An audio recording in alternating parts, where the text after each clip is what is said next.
하늘의 은을 여소서. 이곳을 주목하소서.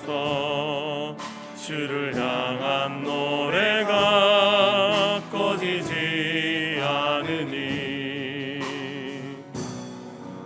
하늘을 열고 보소서. 이곳에 임재하소서. 주님을 기다립니다. 기도의 향기가 하늘에 닿으니 주여 임재하여 주소서. 이곳에 오셔서 이곳에 앉으소서. 이곳에서 드리는 예배를 받으소서. 주님의 이름만이 오직 주의 이름만 이곳에 있습니다. 이곳에 오셔서 이곳에 앉으소서. 이곳에서 드리는 예배를 받으소서. 주님의 이름만이 오직 주의 이름만 이곳에 있습니다.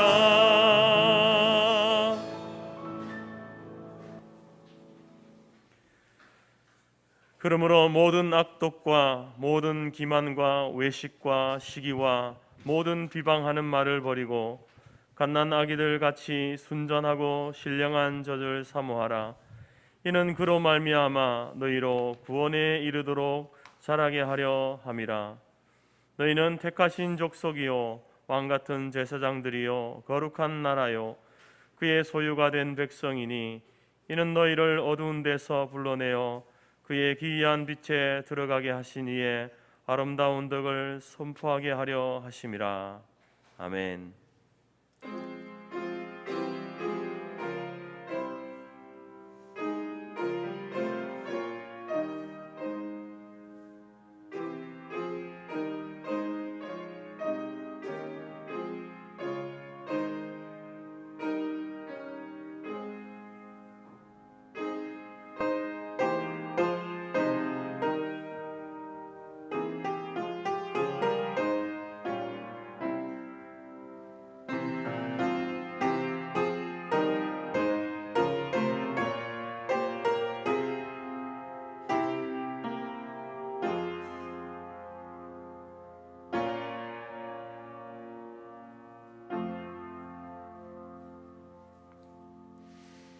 찬송 9장입니다.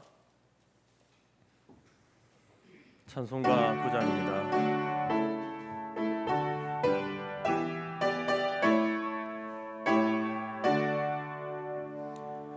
하늘에 가득 찬 영광의 하나님, 온 땅에 충만한 존귀하신 하나님, 생명과 빛으로 지혜와 권능으로 언제나 우리를 지키시는 하나님,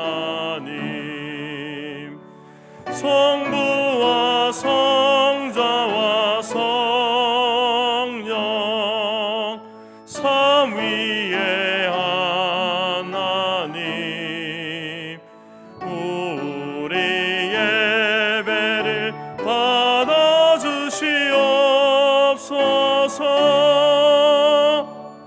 사랑이 넘치는 자비하신 하나님, 은혜가 풍성한 구원의 하나님, 참회의 심령에 평안을 주시옵고 주시옵고 죄악과 허물을 용서하여 주소서.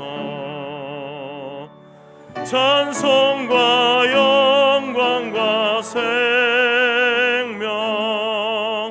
구원의 하나님, 우리 예배를 받아주시옵소서.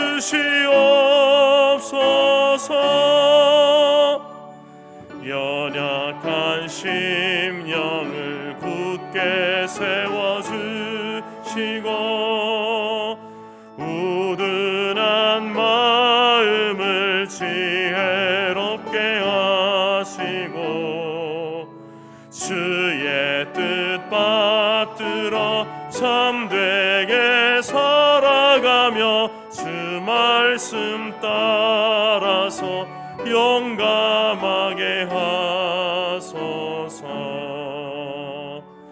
권능과 지혜와 사랑 은혜의 하나님, 우리 예배를 받아주시옵소서.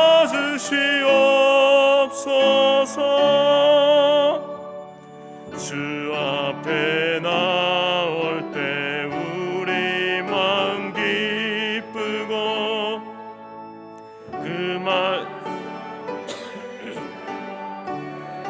망이 솟는다. 고난도 슬픔도 이기게 하시옵고 영원에 잇대어 살아가게 하소서. 우리의 사랑과 기쁨 생명의 하나님, 우리 예배를 받아주시옵소서.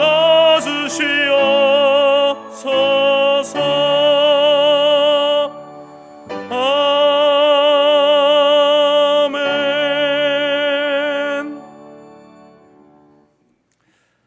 함께 사제의 기도문으로 기도하겠습니다. 자비와 긍휼이 풍성하신 하나님 아버지, 지난 한 주간도 돌아보며 회개합니다. 유혹의 욕심을 따라 살았습니다. 썩어져가는 구습을 따라 살았습니다. 타락한 옛 성품을 버리지 못하고 살았습니다. 모든 겸손과 온유함으로 살지 못했습니다. 오래 참음으로 사랑 가운데서 서로 용납하라 하셨지만 쉽게 분을 내고 죄를 지어 마귀에게 기회를 주었습니다. 더러운 말을 입 밖으로 내뱉음으로써 덕을 세우지 못했습니다. 선한 말을 하여 은혜를 끼쳐야 함에도 그리하지 못했습니다. 친절하게 하며 불쌍히 여기며 용서하라 하셨지만 매정하고 이기적이며 정죄하는 삶을 살았습니다. 이 모든 일들로 인하여 성령을 근심케 하는 삶을 살았습니다. 이 시간 우리의 연약함과 허물을 회개하오니 용서하여 주옵소서. 한 주간의 삶을 돌아보시면서 조용한 가운데에 하나님 앞에 회개의 기도로 나아갑시다.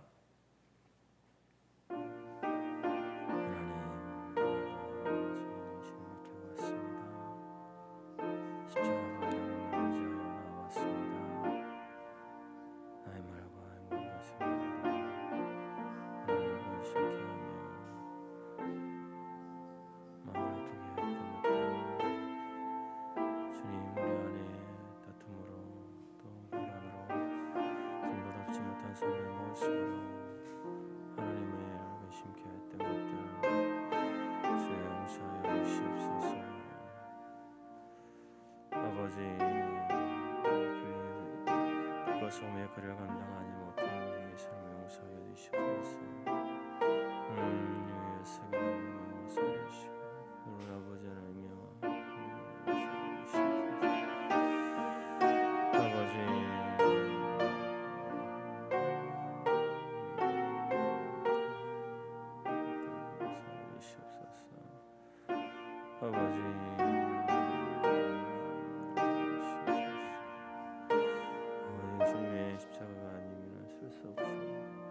다시 십자가를 바라보고 주님의 표현력 의자에 나왔사오니 하나님 우리를 받으시옵소서.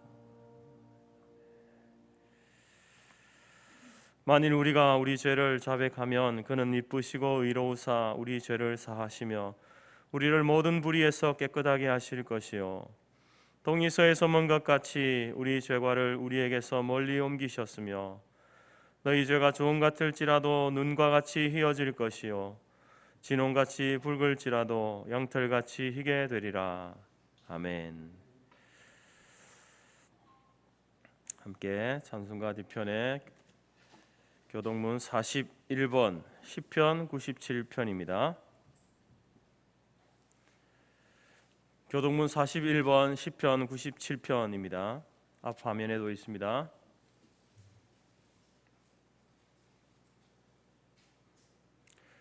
여호와께서 다스리시나니 땅은 즐거워하며 허다한 섬은 기뻐할지어다.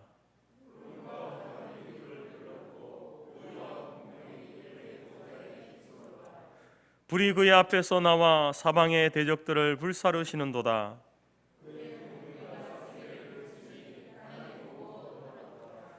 산들이 여호와의 앞 곧 온 땅의 주 앞에서 밀랍같이 녹았도다.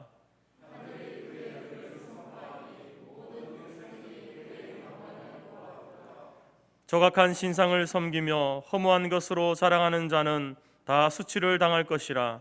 너희 신들아 여호와께 경배할지어다.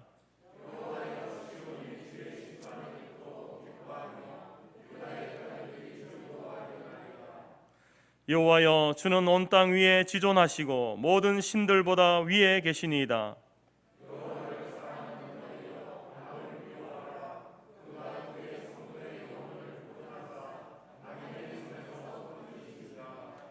의인을 위하여 빛을 뿌리고 마음이 정직한 자를 위하여 기쁨을 뿌리시는도다.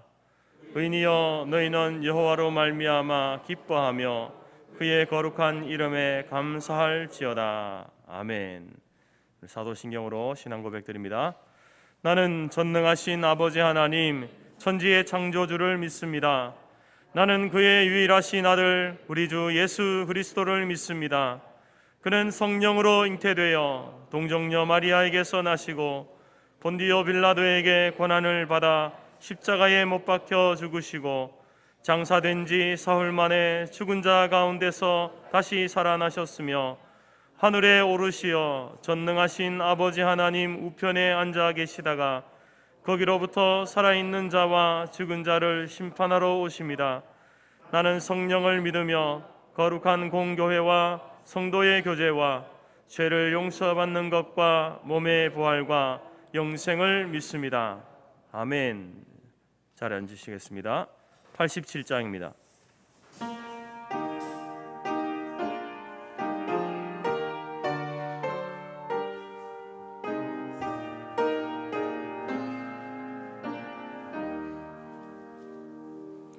내 주님 입으신 그 옷은 참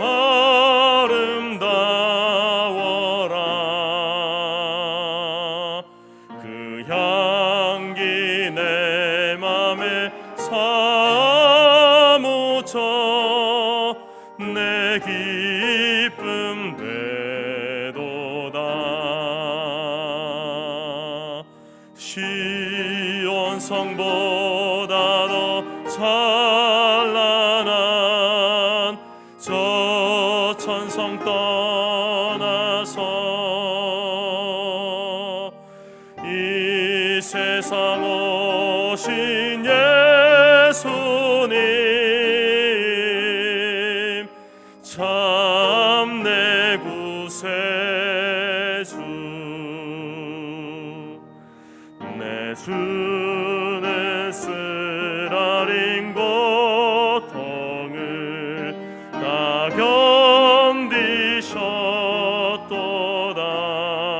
견디셨도다. 주 지신 십자가 대할 때 나 눈물 흘리네. 시온 성보 더 찬란한 저 천성 떠나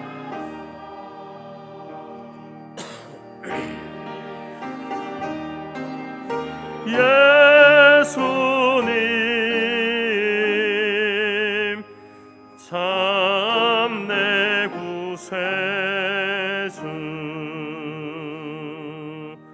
내 주님 입으신 귀한 옷 나 만져보았네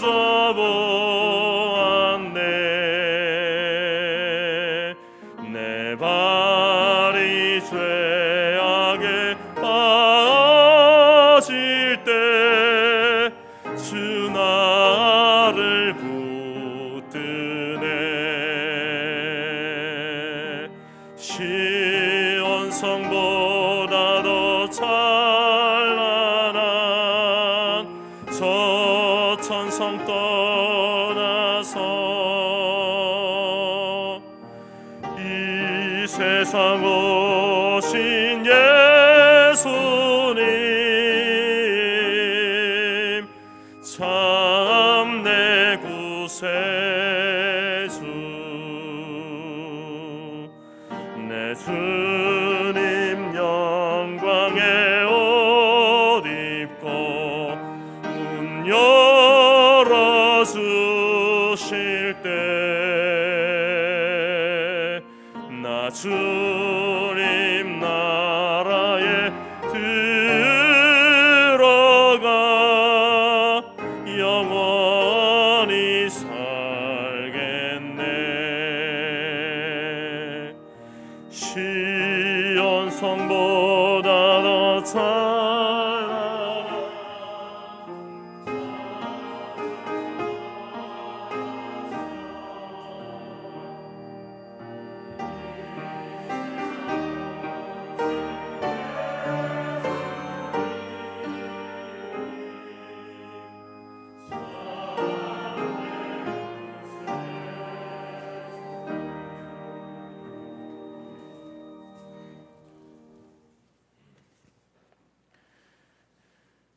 사랑과 긍휼이 풍성하셔서 천지 만물을 주관하시는 하나님 아버지, 우리의 눈을 들어 주께 향하오니 이 주일 드리는 우리의 예배를 받아 주시옵소서.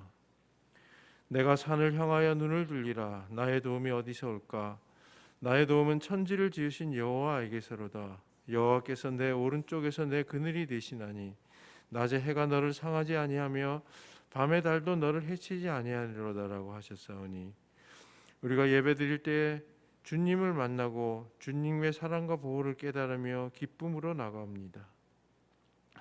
여호와께서 집을 세우지 아니하시면 세우는 자의 수고가 헛되며 여호와께서 성을 지키지 아니하시면 파수꾼의 깨어 있음이 헛되다 하였사오니, 우리의 교회와 가정을 주님께서 세워주시고 지켜주시기를 오직 간구하고 또 간구하나이다. 저희의 얕은 생각으로 우리 교회와 가정의 일들이 행해지지 않게 하옵시고, 오직 주님께서 주시는 지혜와 의지로 인도될 수 있는 교회와 성도의 가정이 되게 하여 주시옵소서. 코로나19도 점점 위드 코로나로 가고 있습니다. 저희 교회가 큰 시련에 빠지지 않고 잘 건너게 하여 주심에 감사를 드립니다. 또한 미루어 두었던 일들과 활동을 다시 시작하여야 되겠사온데 주님께서 인도하여 주시기를 간구하며 성령의 감동으로 하나 되는 교회가 되게 하여 주시옵소서. 성도들을 인도하는 직분자들에게 힘과 능력을 주시옵고, 교회가 서로 건강하게 대화하고 공감하며 기쁨으로 사명을 감당하게 하여 주심을 간구하나이다. 분열과 상처가 없게 하시고 사랑과 단합이 있게 하여 주시옵소서. 이곳에 우리 교회를 세워주시고 오랜 시간 동안 인도하여 주셨사오니, 교회가 지역사회에 봉사할 수 있고 또 선교하고 구제하고 전도하며 바른 신앙을 지켜서 날마다 새로워지며 기쁨으로 사명을 감당하게 하옵소서. 질병으로 혹은 여러 가지 사정으로 저마다의 어려움이 있는 성도들이 있습니다. 섭리하여 주시고 영혼의 평안을 허락하여 주시기를 간구하나이다. 또 온 나라가 선거가 다가와 혼란한 중에 있습니다. 하나님을 경외하는 민족이었사오니 하나님을 경외하는 바른 정신이 세워지게 하셔서 자칫 나락으로 떨어지지 않게 긍휼을 베풀어 주시옵소서. 봉사와 헌신 또 하나님을 경외하는 정치가 되기를 기도하오니 긍휼을 베풀어 주심을 간절히 기도드립니다. 다윗은 여호와께 노래하기를 여호와여 내 마음이 교만하지 아니하고 내 눈이 오만하지 아니하오며 내가 큰 일과 감당하지 못할 놀라운 일을 하려고 힘쓰지 아니하나이다. 또한 내 영혼이 젖된 아이와 같도다 하고 노래하였습니다.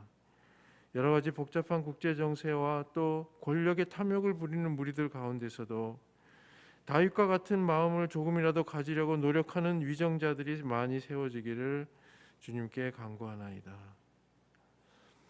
이 주일 남은 순서를 주님께 맡기오며 예수님 이름으로 기도드렸습니다. 아멘.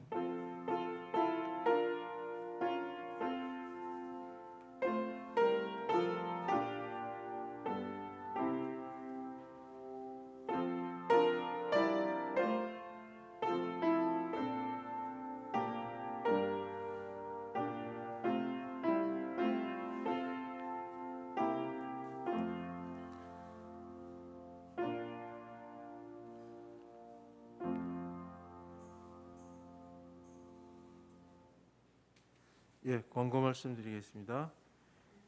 사랑하고 축복합니다. 하나님은 영이시니 예배하는 자가 영과 진리로 예배할지니다. 오늘 주일날 아침에 갑자기 유튜브에 무슨 문제가 생겨가지고 지금 유튜브로 송출이 안 되고 있습니다. 다른 건 다 정상인데 그래서 지금 이따가 녹화 방송으로 예배를 드리셔야 될 것 같습니다. 온라인으로 드리시는 분들은 하나님을 대면합시다. 위드 코로나를 준비하고 있습니다. 교회는 선제적으로 대면 예배를 준비해야 합니다. 공적 예배와 말씀 통독, 성경 필사, 그리고 기도의 생활을 회복합시다. 다시 시작하는 마음으로 느슨해진 신앙의 고삐를 꽉 잡읍시다. 잊혀지고 잃어버린 첫사랑의 감격을 회복합시다. 정청권 목사님 주 담는교회 시무 부산에 있네요. 차남 정환봉군 결혼식이 10월 16일 토요일 오전 11시 부산에서 있습니다.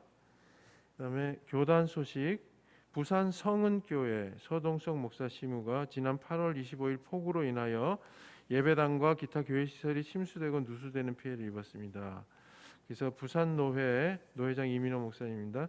총회 산하 모든 교회에 도움을 요청하는 서신을 보내왔습니다.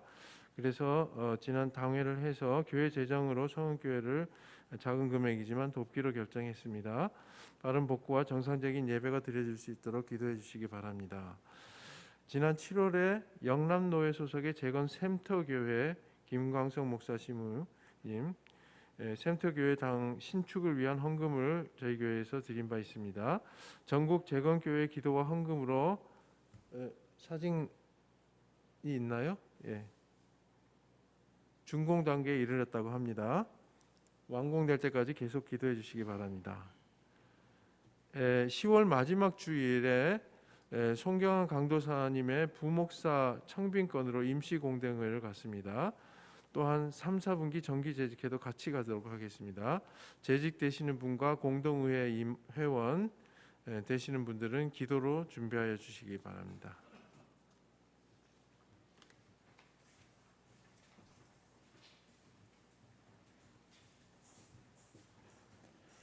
찬송가 216장 찬양 드리면서 준비한 예물 드립니다.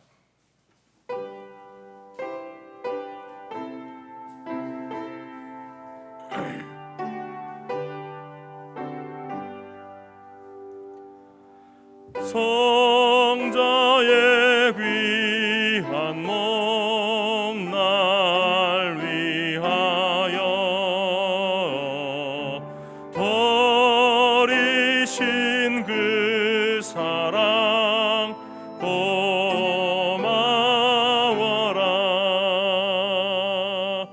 내 머리 숙여서 주님께 비는 말 나무와 주님께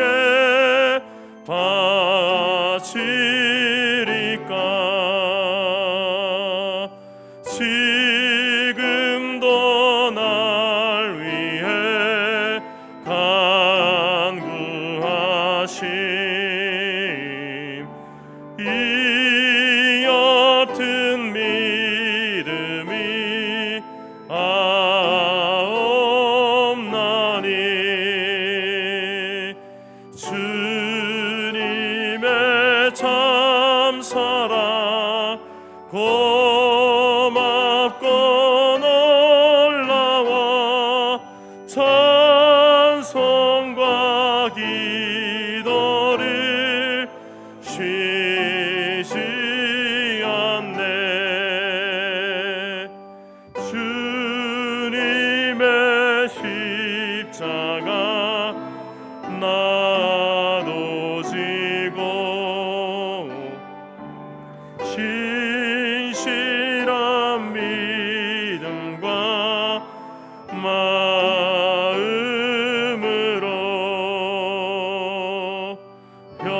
형제의 사랑과 친절한 위로를 네게 나 베풀게 하옵소서. 망가지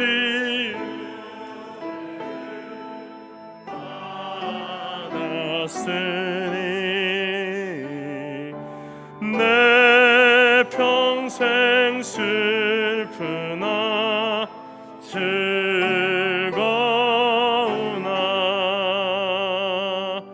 이 몸을 온전히 주님께 바쳐서 주님만 위하여 늘 살겠네.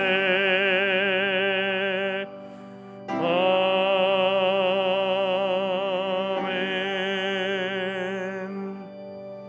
기도하겠습니다. 하나님 감사합니다.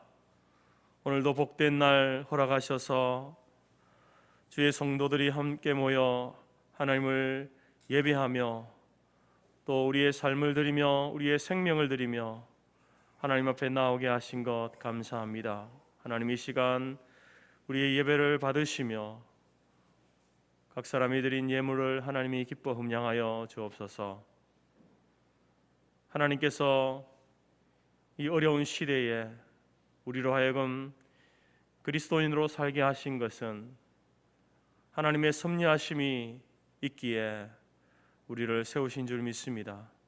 주님, 점점 어두워져가는 이 마지막 세대에 하나님 예수 그리스도의 그 빛을 받은 반사체가 되어져서 이 땅에 빛으로 또 소금으로 살아갈 수 있도록 하나님 우리를 도와 주옵소서.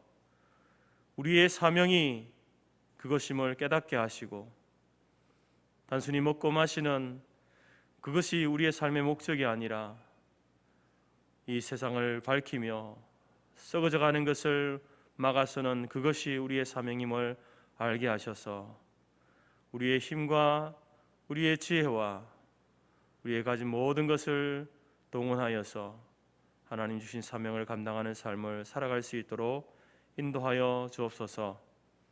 하나님을 예배하며 살아가는 것이 우리의 삶에 너무나도 중요한 일인 줄 믿습니다. 그러나 이 시대가 하나님을 예배하지 못하도록 하나님을 섬기지 못하도록 막아서는 것들이 너무나 많습니다. 하나님, 우리의 삶이 우리 자신이 그러한 악의 도구로 쓰임받지 않도록 하나님 늘 깨어 있게 하시고 특별히 말씀 가운데에 우리의 삶이 어떠한 방향으로 나아가야 할지 알게 하셔서 또 그 길을 걸어갈 수 있도록 성령께서 인도하여 주옵소서. 육신의 연약함과 또 우리의 영혼의 분별함이 없음으로 인하여서 하나님 앞에 하나님을 대면하여서는 일들을 멀리하지 않도록 도와주옵소서. 육신이 연약하면 더욱더 하나님을 찾게 하시고 우리의 영이 막혀 있을 때에 성령 하나님 친히 우리를 찾아와 주시고 친히 말씀하여 주셔서 닫혀지고 막혀진 것들이 열려지고 뚫려지게 하셔서 하나님 답답한 인생을 살아가지 않도록 도와주시옵소서. 이 시간 또 저희들이 주의 말씀 앞에 섭니다. 하나님, 성령으로 깨닫게 하시고 밝히 보여주셔서 또 이 시대에 우리가 어떠한 삶을 살아가야 하는지 그 삶의 길을 걸어가겠노라고 하나님 앞에서 결단하고 다짐할 수 있는 귀한 시간 될 수 있도록 인도하여 주옵소서. 예수님의 이름으로 기도드립니다. 아멘.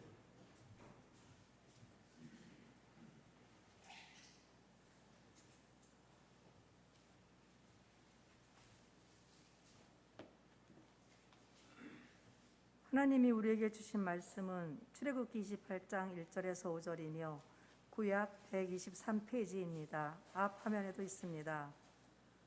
너는 이스라엘 자손 중 내 형 아론과 그의 아들들 곧 아론과 아론의 아들들 나답과 아비후와 엘르아살과 이다마를 그와 함께 내게로 나오게 하여 나를 섬기는 제사장 직분을 행하게 하되 내 형 아론을 위하여 거룩한 옷을 지어 영화롭게 아름답게 할지니 너는 물은 마음에 지혜 있는 모든 자 곧 내가 지혜로운 영으로 채운 자들에게 말하여 아론의 옷을 지어 그를 거룩하게 하여 내게 제사장 직분을 행하게 하라. 그들이 지을 옷은 이러하니 곧 흉패와 애복과 겉옷과 반포 속옷과 관과 띠라. 그들이 내 형 아론과 그 아들들을 위하여 거룩한 옷을 지어 아론이 내게 제사장 직분을 행하게 하라. 그들이 쓸 것은 금실과 청색, 자색, 홍색 실과 가늘게 꼰패 실이니라. 아멘.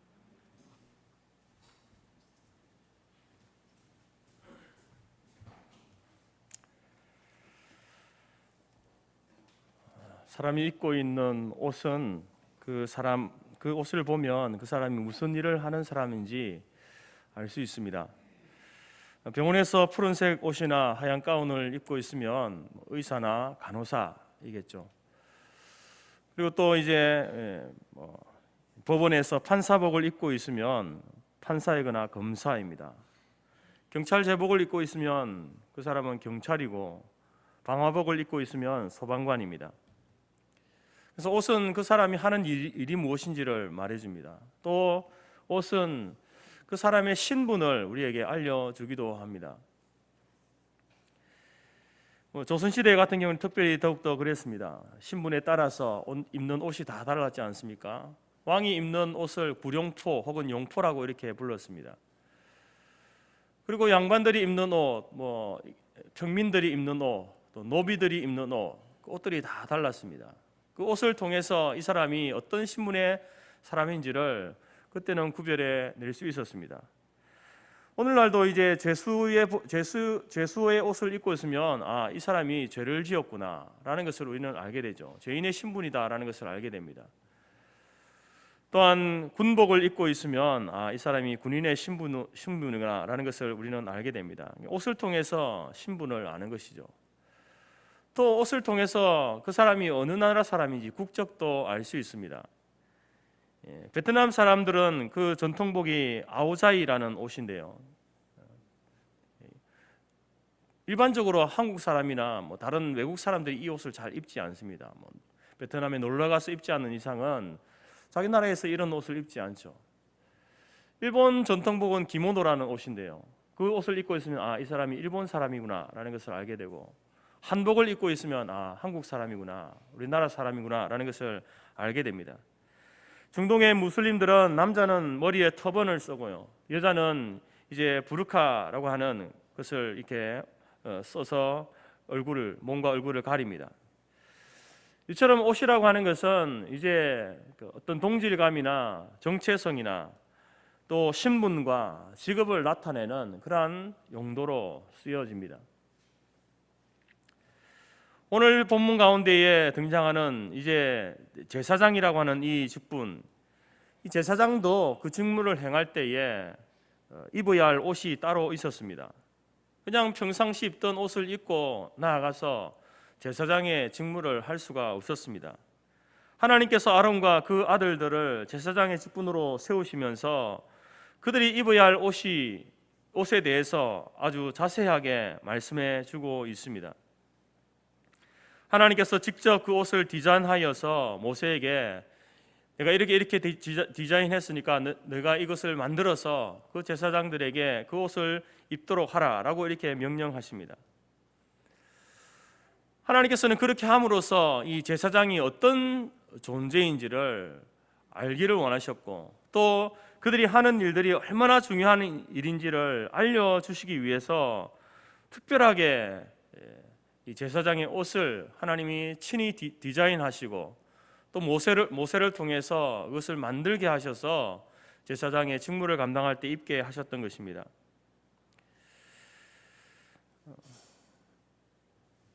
제가 가끔 이제 이 목사 가운을 입지 않습니까? 제가 가지고 있는 것은 검정색과 흰색 가운입니다. 세례식이나 성찬식을 할 때 가운을 입고 이렇게 집례를 하게 됩니다. 하지만 보통 일반적인 주일에는 저희들 양복을 입죠. 그래서 제가 가진 양복을 옷 색깔을 보게 되면 주로 곤색 계열이나 또 쥐색 계열의 그런 옷을 양복을 입습니다. 근데 만약에 여러분들 제가 주일날 어느 주일날 설교단에 섰는데 그 트롯 가수들이 공연할 때 입는 그 알록달록한 옷 있지 않습니까? 그런 옷을 입고 강단에 섰다라고 생각해 보십시오. 그럼 여러분들이 저를 어떻게 보시겠습니까? 오늘 목사님이 좀 낯설다, 아마 이렇게 보실 겁니다. 설교는 전혀 들어오지 않고 저 옷을 어떻게 만들었을까? 어디서 구했을까? 어디서 났을까? 아마 이런 생각들로 아마 설교에는 전혀 집중이 되지 않을 겁니다. 그런데 오늘 하나님께서는 아론 대제사장의 옷을 만들 때에 아주 화려하고 아름답게 만들라라고 이렇게 명령하고 있습니다.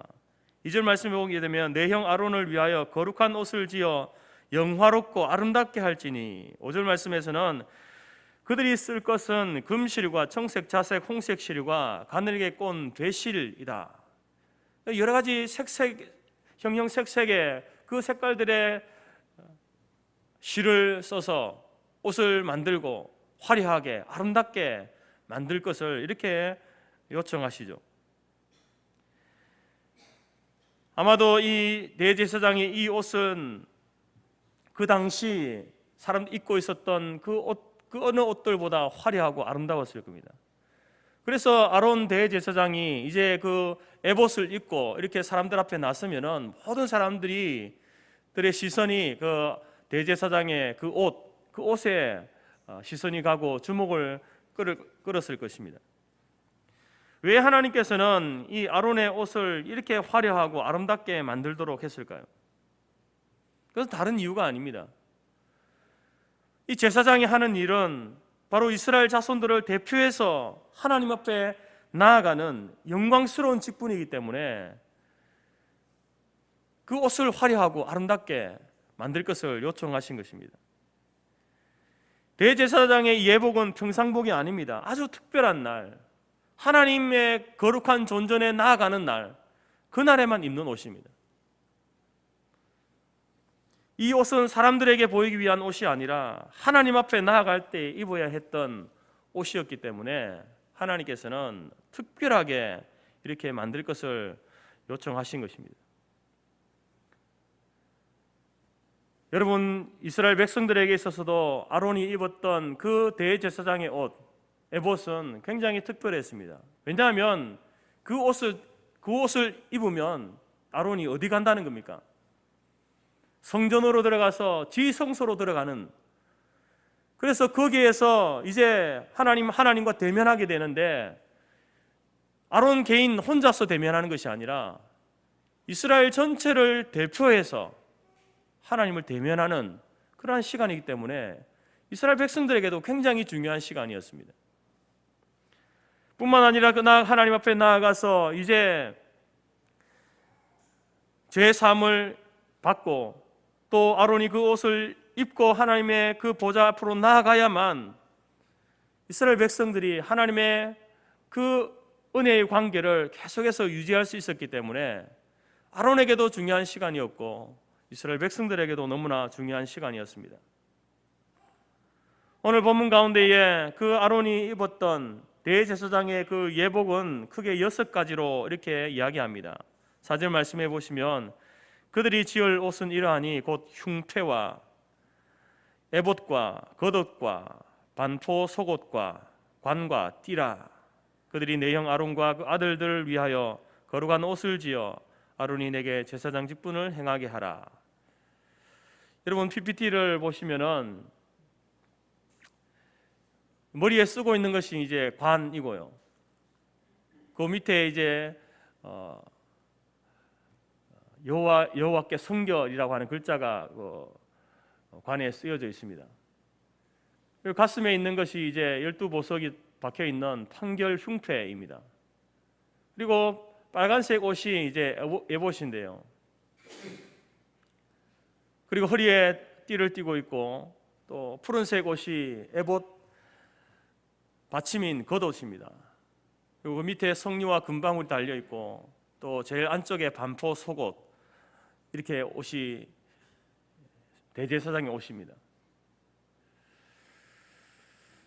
이러한 옷들을, 이러한 이제 여러 종류의 옷을 하나님께서 지어 입히셨습니다. 우리가 이 옷들 가운데 특별하게 관심을 가지고 봐야 할 것들이 있는데, 첫 번째는 뭐냐면은 이제 이 앞치마 같은 조끼 같은 그런 옷, 그 에봇이죠. 에봇입니다.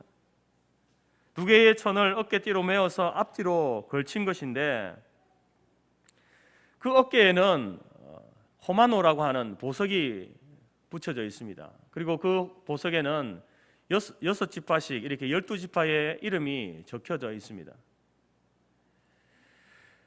그 이유는 대제사장이 하나님 앞에 나아갈 때에 자기 혼자 가는 것이 아니라 이스라엘 12지파를 그 어깨에 메고, 그 이름을 어깨에 메고 함께 나아가는 겁니다. 이스라엘을 대표해서 하나님께 나아가는 그런 의미로서 이제 그 호마노 보석을 어깨에 붙이고, 그리고 거기에다가 이스라엘 12지파의 이름을 써서 이렇게 나아가는 것입니다. 그래서 이 대제사장이 하나님 앞에 나아가는 것은요, 특별히 그 어깨에 그 이름을 적었다라고 하는 것은 바로 이 12지파의 운명이 바로 이 대제사장의 어깨에 달려있다라는 그것을 의미하는 것입니다. 구약 시대를 살았던 이스라엘 백성들은 아무도 스스로 자기 발로 지성소로 들어갈 수 없습니다. 들어가는 순간 즉사하기 때문에 들어갈 수가 없습니다. 그런데 지성소, 하나님의 은혜의 보좌로 나아갈 수 있는 유일한 길이 있었는데, 그것은 바로 아론 대제사장의 어깨에 얹혀서 들어갈 수 있었습니다.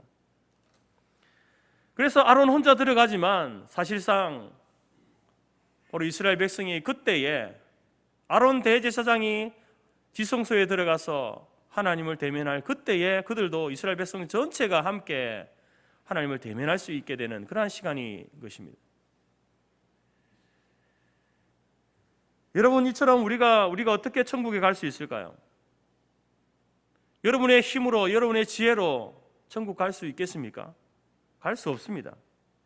우리는 오직 예수 그리스도의 십자가의 은혜로 그 그리스도의 어깨에 얹혀 있어야만 우리가 하나님을 만나 배울 수 있는 겁니다. 천국에 갈 수 있는 것입니다. 예수 그리스도는 마치 구약의 대제사장처럼 저와 여러분들을 어깨에 짊어지시고 하나님의 보좌 앞으로 우리를 데려가시는 분입니다. 이것이 바로 신약의 성도들이 받은 은혜입니다. 그리고 두 번째 옷은 이제 에봇에 달린 네모 반듯한 주머니인 판결 흉패라는 것인데요. 이것은 이중 구조로 되어 있는데 앞에는 12개의 보석이 박혀 있고, 그리고 그 뒤에는 작은 주머니가 있습니다. 그림에서는 보이지 않죠. 그 뒤에 있으니까, 안쪽에 있으니까 안 보입니다. 12개의 보석에는 각각 지파의 이름들이 새겨져 있습니다. 예를 들어 유다 지파 같은 경우에는 홍보석에 적혀 있고, 이사갈 지파는 황옥에, 스불론은 녹주옥에, 이렇게 각각의 보석마다 각각의 지파의 이름들이 적혀져 있습니다. 그리고 그 판결 흉패 뒤에는 이제 주머니가 있는데, 그 주머니에는 우림과 둠밈이라는 돌이 들어 있습니다. 정확하게 이게 어떤 재료로 만들어진 것인지는 알 수 없지만 뭐 금속으로 만들어졌는지 돌로 만들어졌는지 알 수 없지만 이 우림과 둠밈이라는 게 들어있는데 학자들에 의하면 이것은 하나님의 뜻을 분별하는 데 사용되었다라고 이렇게 이야기합니다. 그래서 이제 거기에는 흰색, 검은색의 어떤 돌 같은 것이 들어있었다라고 이렇게 추측을 합니다. 그래서 이스라엘 백성들이 어떤 문제에 관해서 의심이 생길 때에 대제사장 앞에 가서 이제 그 판결 흉패 안에 들어있는 그 우림과 둠밈이라는 것을 통해서 판결을 받는 겁니다. 무엇이 옳고 그른지, 어디로 가야 하는지, 이쪽인지 저쪽인지, 무엇을 해야 하는지, 그러한 것들을 결정할 때, 중요한 일들을 결정할 때에 이제 대제사장이 가서 그런 판결을 받는다라는 것입니다. 그것은 이제 이 백성들이 하나님의 뜻을 묻고 그 모든 결정과 판단과 선택을 한다는 그런 의미입니다. 하나님께서 그렇게 하라는 겁니다. 그래서 제사장은 하나님의 뜻을 묻는 자였고 하나님의 뜻을 분별하는 그것을 백성들에게 알려주는 그런 일들을 하는 사람이 제사장이었다라는 겁니다. 바로 판결 흉패가 그것을 이야기하고 있습니다. 그리고 세 번째는 이제 겉옷에 달려있는, 아래에 달려있는 석류와 금방울인데요. 이 석류가 무엇인지, 무엇을 의미하는지는 잘 모릅니다. 열매 석류 있지 않습니까? 석류. 그 석류를 옷에 달은 거예요. 그리고 그 사이사이마다 이제 금방울, 소리 나는 금방울을 달았습니다. 이 석류와 금방울은 소리를 울리는 역할을 한 것 같습니다. 우리가 그 애기들 신발 중에 걸어 다닐 때 삑삑 소리 나는 신발 있지 않습니까? 그처럼 이제 이 대제사장이 지성소에 들어가서 이렇게 걸어 다닐 때마다 거기에서 옷에서 소리가 나는 겁니다. 하나님의 그 은혜 보좌 안에 대제사장이 들어가 있을 때에 이스라엘 백성들은 숨을 죽이고 그 옷에서 나는 그 방울 소리를 듣는 겁니다. 방울 소리가 계속해서 나면은 대제사장이 지금 살아 있구나 라는 것을 알았고, 그런데 어느 기간 동안, 이 시간 동안 소리가 나지 않으면 대제사장이 그 지성소 안에서 죽었구나 라는 것을 알게 되는 겁니다. 그래서 이제 그렇게 소리 나지 않을 때에는 허리에 메어둔 줄로 이 죽은 대제사장을 끌어내야만 했다라는 것이죠. 우리가 읽지는 않았지만 35절 본문에 보게 되면 이 말씀이 있습니다. 아론이 입고 여호와를 섬기러 성소에 들어갈 때에, 성소에서 나올 때에 그 소리가 들릴 것이라. 그리하면 그가 죽지 아니하리라. 이 석류와 방울 소리는 바로 하나님의 존재, 하나님 앞에 나아갈 때, 하나님의 존전에 나아갈 때에 그 하나님 앞에서 우리가 거룩한 삶을 살아야 된다라는 것을 말해줍니다. 비록 그가 대제사장일지라도 하나님 앞에서 거룩하지 못하면 하나님 앞에 나아갔을 때에 즉사할 수 있다, 이것을 이야기하는 겁니다. 여러분, 우리가 이 출애굽기를 묵상하면서 대제사장도 그 지성소에 들어가기 전에 정결 의식을 하지 않습니까? 자기 죄를 하나님 앞에 고하고 그 죄를 사함받고 이렇게 들어갑니다. 그런데 만약 그 의식을 거짓된 것으로 자기 죄를 고하지 않고 그렇게 했을 경우에 대제사장도 죽을 수 있다는 겁니다. 여러분, 이것은 오늘날 성도들이, 이 시대를 살아가는 모든 성도들이 코람데오의 그 신앙으로 살아가야 된다는 겁니다. 코람데오라는 말이 라틴어인데요, 하나님 앞에서라는 말입니다. 여러분, 우리는 하나님 앞에서 살아가는 사람이 되어야 됩니다. 하나님은 눈에 보이지 않습니다. 그래서 세상 사람들은 하나님 눈에 보이지 않기 때문에 하나님이 안 계신 것처럼 제멋대로 살아갑니다. 자기 마음대로 살아갑니다. 어떤 사람들은 하나님을 두려워하지도 않습니다. 하지만 성도는 어떤 삶을 살아야 되겠습니까? 대제사장이 그 지성소 안에서 석류와 방울 소리를 내는 것처럼 하나님이 살아계시다라고, 하나님께로 돌아와야 된다고, 잠자는 양심을 깨우고 세상을 바른 길로 인도하는 그런 역할을 하는 존재가 되어야 되는 겁니다. 그 자신도 그렇고 그 주위에 있는 많은 사람들에게 하나님의 살아계심과 하나님의 그 역사하심을 증거하는 그러한 삶을 살아야 됨을 우리에게 이야기하고 있는 것입니다. 여러분, 오늘날 누가 제사장입니까? 교회 목사들을 가리키는 표현일까요? 그렇지 않습니다, 여러분. 엄밀하게 말하면 오늘날 제사장이라고 하는 직분은 없죠. 제사장은 없습니다. 로마 가톨릭에서는 지금도 신부를 가리켜 사제라고 이렇게 부르고 있습니다만 명백하게 잘못된 것입니다. 우리가 구약에 나타난 이 제사장을 이해할 때에 두 가지를 생각해야 됩니다. 제사장, 대제사장이 나오면은 두 가지를 생각해야 됩니다. 첫 번째는 예수님께서 우리의 영원한 대제사장이 되신다라는 것을 생각해야 됩니다. 단순히 구약의 제사장들만이 아니라 그 제사장들을 이야기하면, 말씀하면 바로 우리의 영원한 대제사장 되신 예수님을 이야기하기 위해서 그것을 이야기하고 있는 겁니다.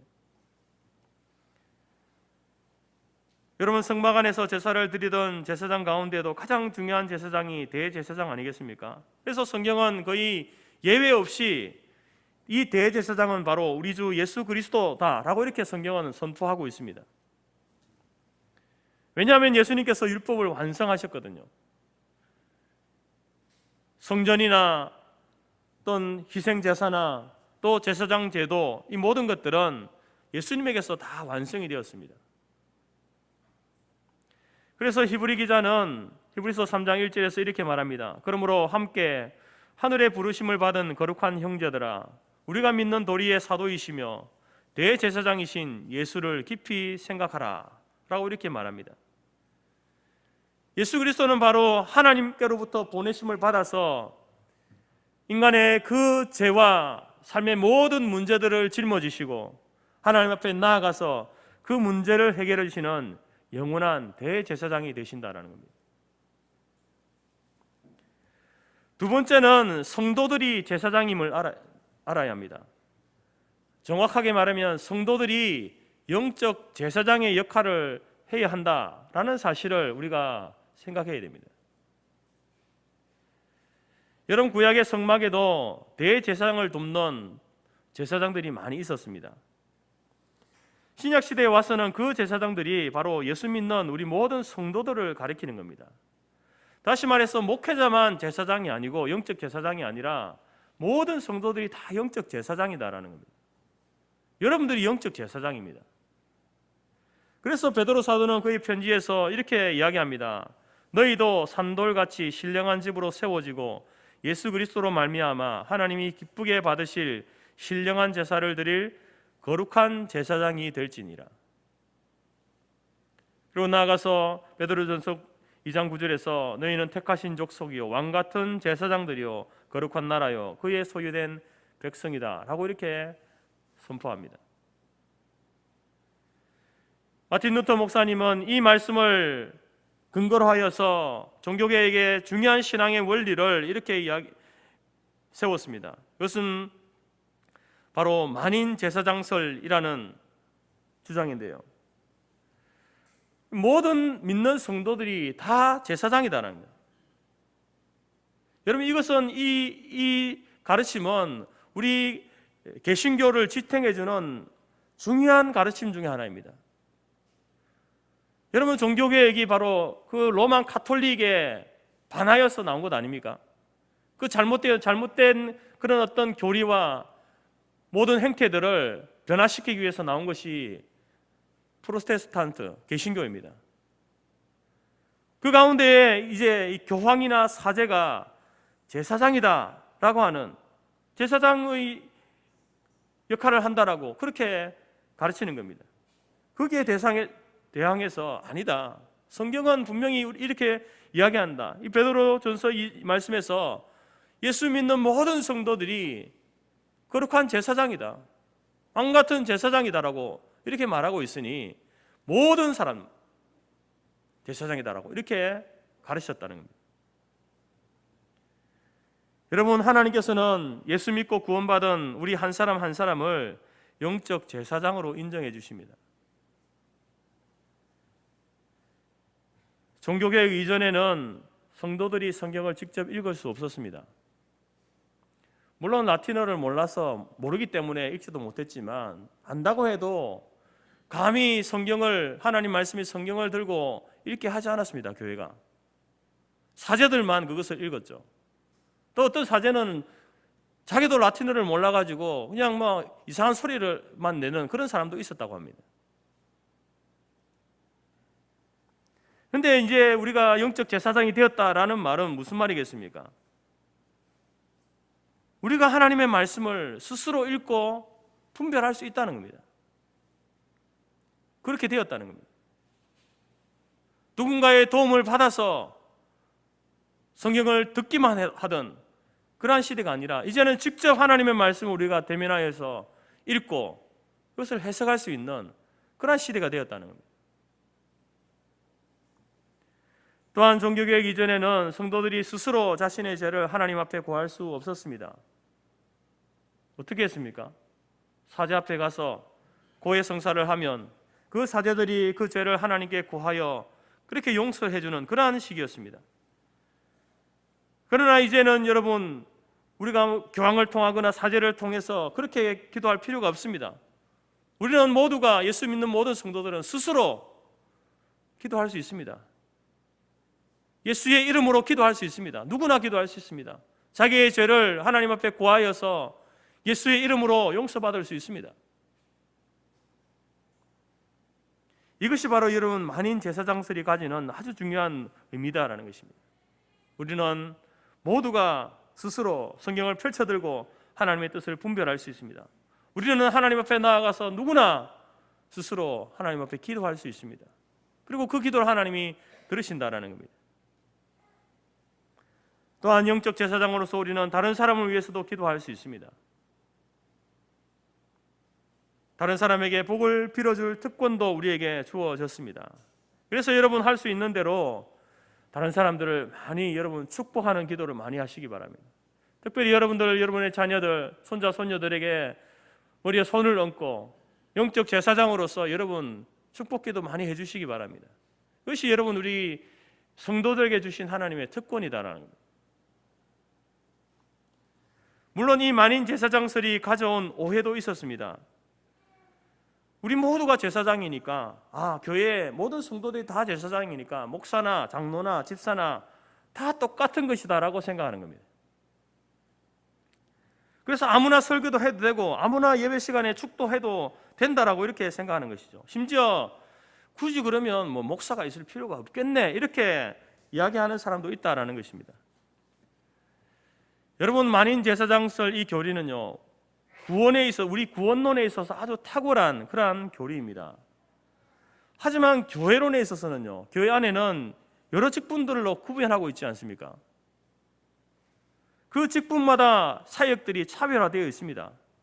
목사가 해야 될 일이 있고요, 장로가 해야 될 일이 있고, 집사가 해야 될 일들이 구별되어져 있습니다. 이러한 질서를 잘 지켜가야만 교회가 바르게 세워져 갈 수 있다라는 것을 우리가 기억해야 됩니다. 여러분, 하나님의 구원은 모든 사람들에게 평등합니다. 그런 의미에서 만인 제사장설입니다. 누구 구원은 아주 뛰어나고 누구 구원은 좀 못나고 이런 구원이 없습니다. 똑같은 구원은 똑같은 구원이라는 거예요. 그런 의미에서 만인 제사장설이지, 교회 안에 있는 직분에 목사, 장로 다 필요 없고 다 똑같다, 이런 의미가 아니다라는 겁니다. 하나님의 교회에는 여러 직분이 있고 그 직분에 따른 사역이 차별화되어져 있습니다. 하나님께서는 질서의 하나님이십니다. 그것이 어떤 계급은 아니지만, 그러나 하나님 그 사역과 역할에 따라서 이렇게 교회 안에 구분해 두셨고 그 일들을 하게 하신다라는 겁니다. 어쨌든 여러분, 우리는 이 땅에 영적 제사장으로 부름을 받았습니다. 하나님께서 우리를 영적 제사장으로 세워주셨습니다. 구약의 제사장들이 거룩한 옷을 입었듯이 우리도 이 직분에 합당한 옷을 입어야 됩니다. 여러분, 우리는 예수 믿기 전에 아무런 옷이나 입고 다니는 사람들이었습니다. 더럽고 추한 세상의 옷, 냄새나고 때 묻은 그런 옷을 당연한 듯이 입고 살았던 사람입니다. 하지만 이제는 그 옷을 벗어버려야 됩니다. 왜 그렇습니까? 영적 제사장이 되었으니까. 그 제사장의 신분에 맞는 옷을 입어야 되는데, 오늘 말씀 가운데서 하나님께서 모세를 통해서 그 하나님이 직접 디자인하시고 또 모세를 통해서 이제 그것을 만들어 입게 하라신 그 옷이 제사장의 옷, 대제사장의 옷이듯이 오늘 신약 시대를 살고 있는 우리 그리스도인들에게도 입어야 할 옷이 있습니다. 바울은 로마서 13장에서 이렇게 말하고 있습니다. 밤이 깊고 낮이 가까웠으니 그러므로 우리가 어둠의 일을 벗고 빛의 갑옷을 입자. 낮에와 같이 단정히 행하고 방탕하거나 술 취하지 말며 음란하거나 호색하지 말며 다투거나 시기하지 말고 오직 주 예수 그리스도로 옷 입고 정욕을 위하여 육신의 일을 도모하지 말라. 여러분, 이 말씀은 이 성 어거스틴이 그 방탕하고 그 이단에 빠져 있었던 그 사람이 바로 이 말씀을 통해서 회심하게 된 말씀이기도 합니다. 아, 그리스도인은 빛의 갑옷을 입어야 되는구나.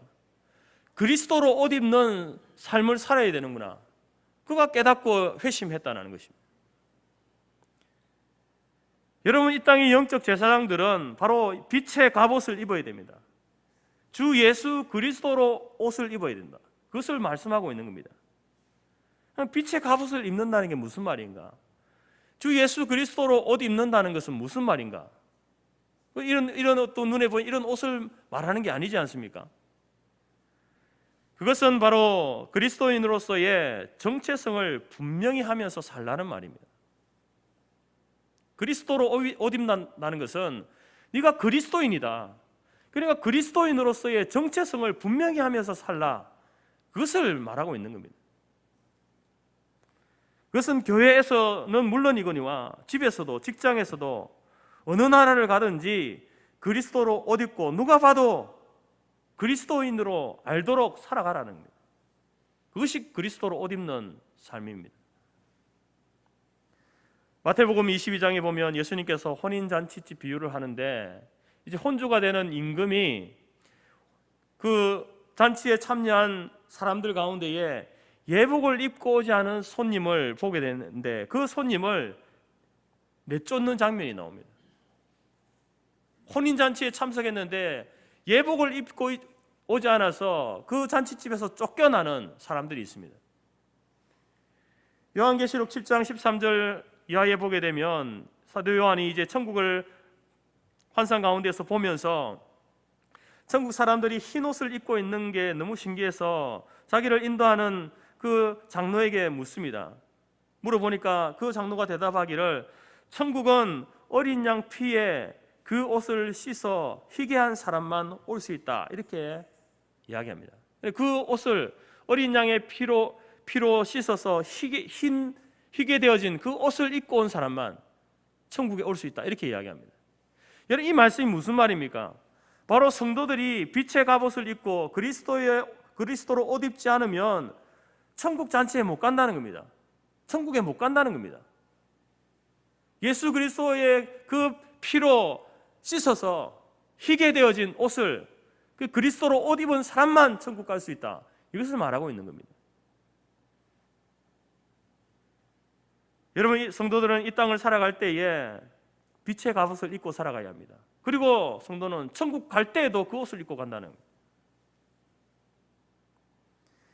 그래서 이 옷은 우리의 영원한 소속, 우리의 영원한 신분을 나타내어 준다라는 겁니다. 내가 그리스도인이다 라고 하는 이 옷, 이것은 우리의 영원한 신분입니다. 변할 수 없는 겁니다. 이 땅에서도 마찬가지고 천국에서도 마찬가지라는 겁니다. 만약에 내가 그리스도인이라는 것이, 그 옷을 입고 살아가는 것이 세상을 살아가는데 너무 불편해, 내가 사람들에게 그리스도인이라는 것을 이야기하면 내게 손해가 올 것 같고 어려움이 올 것 같아. 그러니까 이번에는 잠시 이 옷을 벗어두자, 그렇게 해서는 안 된다는 겁니다.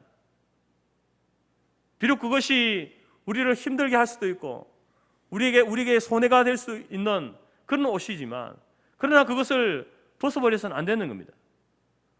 언제나 어떤 상황에서든지 어디에서든지 여러분, 우리는 이제 예수 그리스도로 구원받은 사람들은, 그리스도인들은 바로 그리스도로 옷 입는 자기의 신분, 자기의 정체성을 확실하게 드러내는 그러한 삶을 살아갈 때에 그 사람은 그리스도로 옷 입고 살아가는 사람이다, 이렇게 말할 수 있는 것입니다.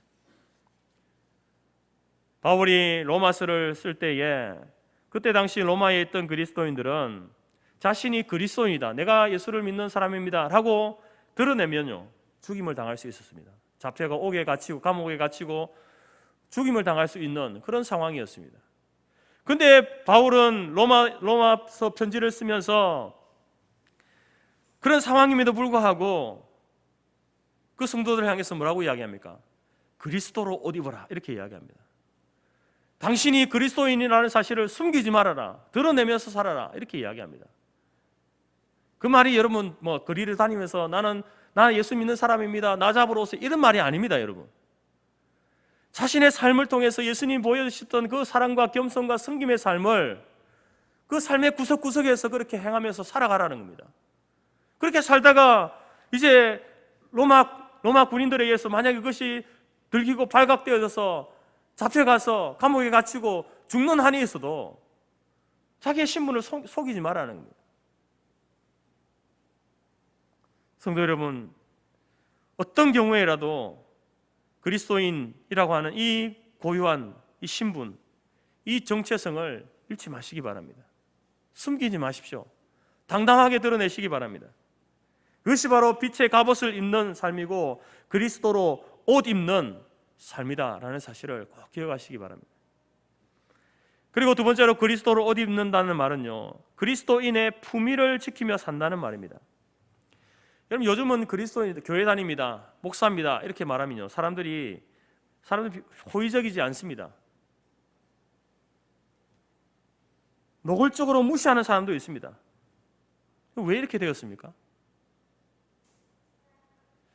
물론 여러분, 기독교에 대해서 오해해서 그런 생각을 하시는 분도 있고요, 또 그냥 이유 없이 미워하는 그런 분들도 있습니다. 근데 그런 분들이 아니라 오해하거나 노골적으로 미워하는 것이 아님에도 불구하고 왜 그리스도인들에 대해서 호의적이지 않을까요, 사람들은? 그것은 여러분 바로 지금까지 교회나 성도들이 빛의 갑옷을 입지 않고 살았기 때문에 그렇습니다. 자기는 그리스도로 옷 입었다라고 이렇게 말을 하면서 그 옷에 맞는 품위를 지키지 못했기 때문에 그렇습니다.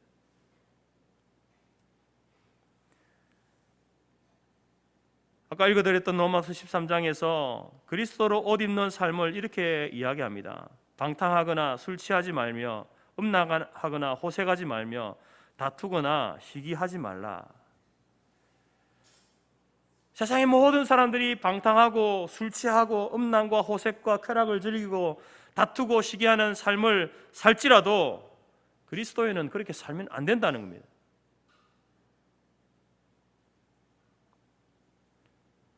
우리의 삶을 통해서 주님을 욕되게 하면 안 된다는 겁니다. 저 사람이 예수 믿는 사람인데 저 사람은 참 삶에 격조가 있어, 이런 말을 들어야 된다는 겁니다. 그래서 여러분, 하나님께서 우리에게 성도에게 요구하시는 도덕성은 세상의 기준보다 높습니다. 여러분, 하나님께서 우리에게 주신 이 10계명의 말씀이요, 쉬운 말씀이 아닙니다. 굉장히 높은 도덕성을 요구하는 말씀입니다. 단순히 문자적으로 10계명이 아니지 않습니까? 예수님께서 그 10계명을 해석하시면서 문자적으로만 해석한 게 아니지 않습니까? 행위로 가늠하는 사람만 가늠하는 것이 아니라 생각으로 가늠하는 것도 가늠죄라고 이렇게 말씀하십니다. 그렇기 때문에 10계명은요 굉장히 높은 도덕성을 요구하는 거예요. 그래서 우리가 하나님 앞에 나올 때마다 회개할 수밖에 없는 거예요. 우리가 실제로 도둑질 하지도 않았고 살인도 하지 않았고 실제로 간음죄를 짓지도 않았지만 우리는 생각으로 살인을 할 수 있고 생각으로 도둑질을 할 수 있고 생각으로 간음할 수 있는 거예요. 그래서 우리는 하나님 앞에 나올 때마다 늘 회개하는 그런 모습이 있는 겁니다.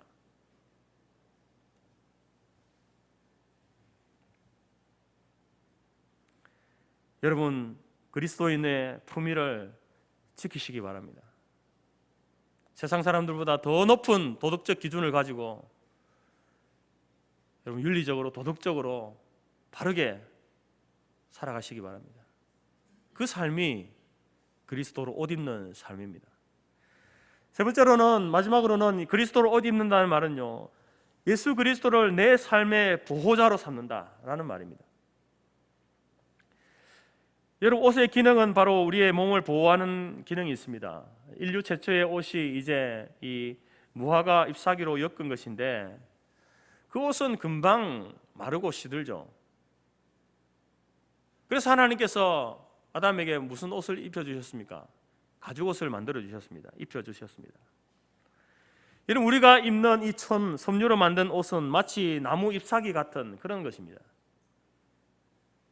금방 시들고 말라버리죠. 사람이 만든 옷, 세상 옷들이 아무리 멋지고 화려해도 시간이 지나면요 다 낡아지고 떨어지고 색깔이 변합니다. 나를 지켜주지 못하죠. 재물도 권세도 명예도 지위도 우리는 그것을 옷이라고 입고 있습니다. 그렇지만 그러한 것들도 여러분 무화과 나무 잎사귀를 엮은 치마에 불과하다는 것입니다. 결코 그러한 것들이 우리를 지켜줄 수 없습니다. 우리를 안전하게 보호할 수 없습니다. 오늘 지금 당장 그것이 우리를 지키고 보호하는 것처럼 보이지만 그렇지 않다는 것이죠. 그래서 그리스도인들은 하나님이 지어주신 옷을 입어야 합니다. 그리스도로 옷 입고 빛의 갑옷을 입어야 합니다. 그래야 안전한 거예요. 그래야 우리의 영혼이 하나님 안에서 안녕을 누릴 수 있는 겁니다. 참 행복을 누리게 되는 겁니다. 삶의 안정감을 갖고 살아가게 된다는 겁니다. 하나님이 아닌, 하나님이 지어주신 그 옷이 아닌 다른 것을 여러분 의지해 보십시오. 인생이 날마다 불안합니다. 위태위태한 겁니다. 두려운 겁니다. 안정감이 없어요. 안정감이.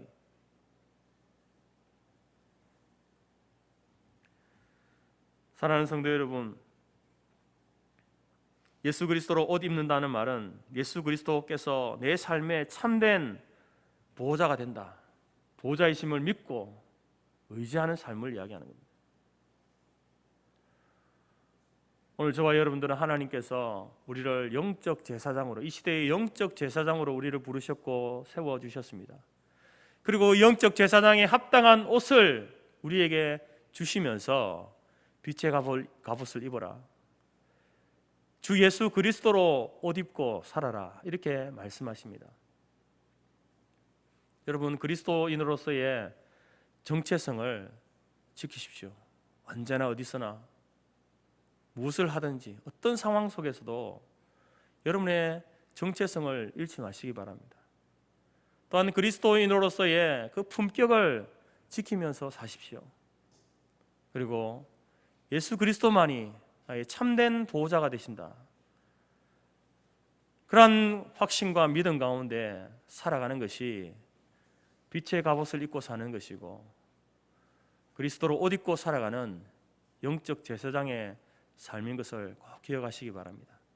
우리가 그 옷을 입고 살아갈 때에 여러분, 이제 언젠가 주님이 마지막 다시 오실 그때에 오셔서 혼인잔치를 벌이실 때에 우리가 그 집에서, 그 혼인잔치 집에서 쫓겨나는 것이 아니라 우리 모두가 함께 그 혼인잔치에 그 그리스도로 옷 입고 빛의 갑옷을 입고 그 혼인잔치 예복을 입고 우리도 함께 그 잔치에 참여하게 되고 함께 기쁨을 누리게 되는 놀라운 은혜가 우리 가운데 있게 될 줄 믿습니다.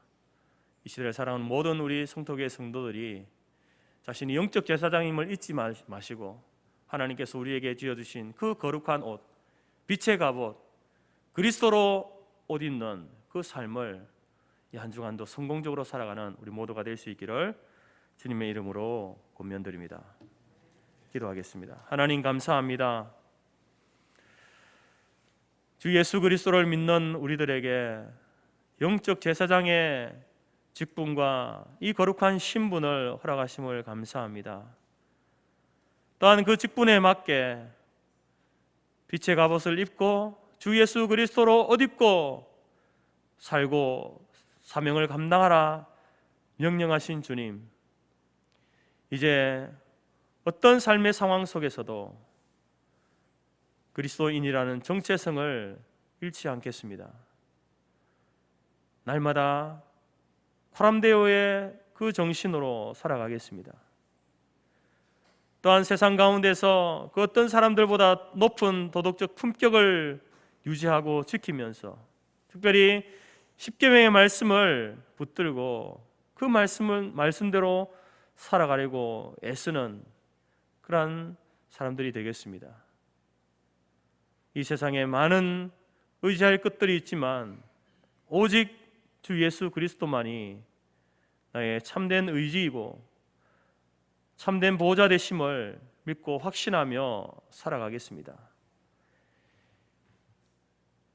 이렇게 빛의 갑옷과 그리스도로 옷 입고 살아갈 때에 하나님께서 이 땅에서 우리의 삶을 통해서 영광 받으실 뿐만 아니라 우리 모두가 마지막 그 혼인잔치에 함께 초대되어지고 참여하게 되어지는 놀라운 은혜를 누릴 수 있도록 우리를 도우시고 인도하여 주옵소서.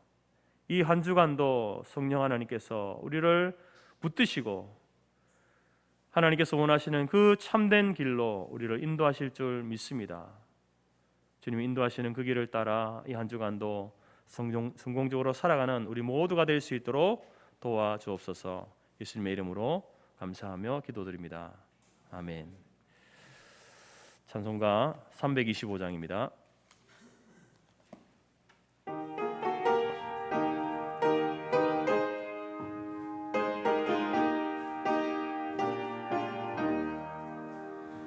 예수가 함께 계시니 시험이 오나 겁없네. 기쁨의 근원 되시는 예수를 위해 삽시다.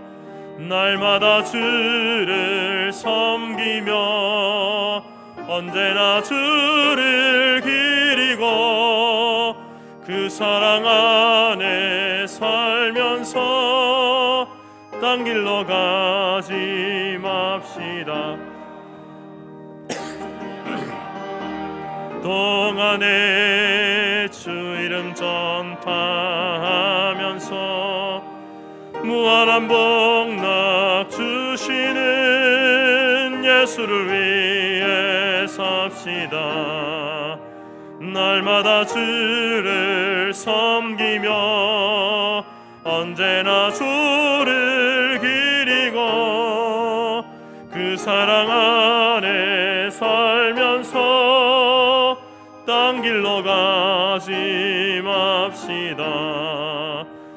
이 세상 친구 없어도 예수는 나의 친구니 불의한 일을 버리고 예수를 위해 삽시다. 날마다 주를 섬기며 언제나 주를 기리고 그 사랑 안에 살면서 딴 길로 가지 맙시다. 주께서 심판하실 때 잘했다 칭찬하리니 이러한 상급 받도록 예수를 위해 삽시다.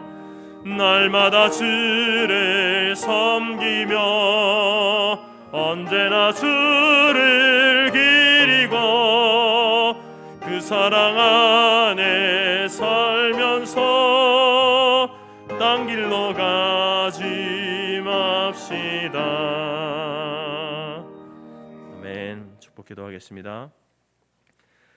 지금은 우리 주 예수 그리스도의 은혜와 하나님 아버지의 크신 사랑과 성령의 교제 교통 충만케 하신 은혜가 영적 제사장으로 부르신 하나님의 부르심에 합당하게 그리스도인의 정체성을 드러내며 그리스도인의 품격을 지키며 그리스도로 나의 참된 보호자로 삼고 살아감으로 말미암아 이 시대에 하나님의 영광을 드러내고 빛된 그리고 소금된 삶을 살기로 작정하는 모든 주의 백성들 머리 위에와 그들의 가정과 기업과 자녀와 우리가 속한 성토교회와 재건재단 위에 지금부터 영원토록 함께 있을지어다. 아멘.